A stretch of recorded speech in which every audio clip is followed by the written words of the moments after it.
देखिए 12th question क्या है, in a partnership A invest 1/6 of the capital for 1/6 of the time and B 1/3 of the capital for 1/3 of the time and C rest of the capital for the whole time। इसमें मुझे कुछ ना कुछ investment या capital माननी पड़ेगी और time भी मानना पड़ेगा। बहुत सारी बुक्स में तो इसको 1 यूनिट मान के किया हुआ है, इसको भी 1 यूनिट मान लिया, इसको भी 1 यूनिट मान लिया, लेकिन मैं बच्चों को एक थोड़ी सी डिफरेंट वे में कराता हूं। मैं कहता हूं प्यारे बच्चों कि आप क्या करो, ये जो आपको डिनोमिनेटर्स नजर आ रहे हैं इस क्वेश्चन में, देखो 1/6 में डिनोमिनेटर क्या है 6 है ना। जो जो फ्रैक्शन नजर आ रही है उसके डिनोमिनेटर्स देख लो। 1/3 में डिनोमिनेटर क्या है आपको 3 नजर आ रहा है, और क्या डिनोमिनेटर है ये रहा फिर 3। ठीक है, तो 6 6 3 3 6 6 3 3, तो इनका एलसीएम क्या होगा जल्दी बोलो, 6 ही होगा, है ना। तो आपने इन्वेस्टमेंट को मान लिया 6 यूनिट, आपने टाइम को भी मान लिया 6 यूनिट, टोटल कैपिटल या टोटल इन्वेस्टमेंट को 6 यूनिट, टोटल टाइम को भी 6 यूनिट। बस अब कुछ भी नहीं करना आपने, देखो यहां पे लिखना है इन्वेस्टमेंट, यहां पे लिखना है टाइम, और बंदे कौन कौन से हैं यहाँ पे ए बी और सी, ए बी और C. A invest 1/6 of the capital for 1/6 of the time. तो अब मुझे जल्दी से बताइए 6 का 1/6 क्या होगा 1 यूनिट, और 1/6 टाइम के लिए तो टाइम मैंने टी माना है और उसमें 6 यूनिट मानी है उसकी वैल्यू, तो 1/6 क्या होगा, 6 का 1/6 तो क्या होगा 1 ही होगा। ए ने 1 यूनिट कैपिटल लगाई है 1 टाइम के लिए, 1 यूनिट टाइम के लिए।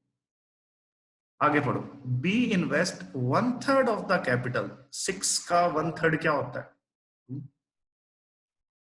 For the 1/3 of the time, तो 6 यूनिट टाइम माना है मैंने, उसका भी 1/3 क्या हुआ 2।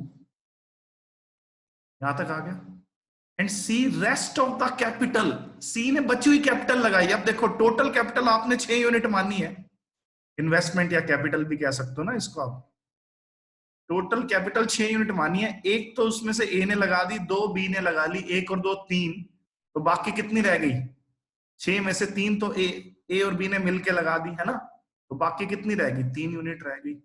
सी ने बची हुई कैपिटल लगाई 3 यूनिट, लेकिन यहां पे फॉर द होल टाइम दिया हुआ है, for the rest of the time नहीं दिया हुआ। होल टाइम मतलब 6 के 6 यूनिट टाइम के लिए 3 यूनिट इसने लगाया।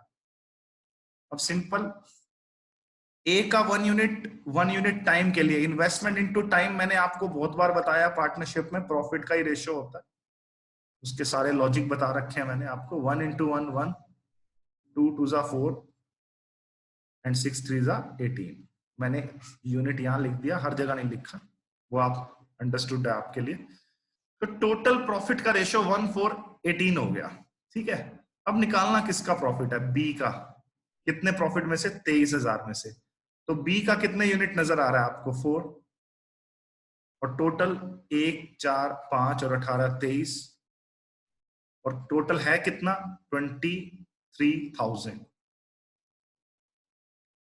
23 × 1000 और 1000 गुना में 4, कितना आंसर आया 4000 आंसर आया। इस क्वेश्चन का आंसर है ए ऑप्शन। बोलो ये ट्रिक आपको समझ आई। इस ट्रिक में क्या करना है बेटा, कुछ नहीं करना, दोबारा देख लो। ये जो आपको डिनोमिनेटर्स नजर आ रहे हैं ना 1/6, तो ये 6 मैंने उठाया, फिर 1/6 ओवर टाइम ये 6 माइंड में उठाया, ये 1/3 ये 3 उठाया, ये 1/3 ये 3 उठाया, तो 6 6 3 3 से कटने वाली लीस्ट वैल्यू 6 है। अब 6 की बजाय 12 भी मान सकते थे क्वेश्चन में, 18 भी मान सकते थे, उससे कोई फर्क नहीं, आंसर सेम आएगा। लेकिन बुक्स में ना 1 यूनिट मान के दिया हुआ है, वैसे भी कर सकते हो, लेकिन मुझे ऐसा लगता है कि इससे थोड़ा और फास्ट होगा आपका। बाकी आप जैसे मर्जी करो। आई थिंक आप सबको समझ आ गया होगा।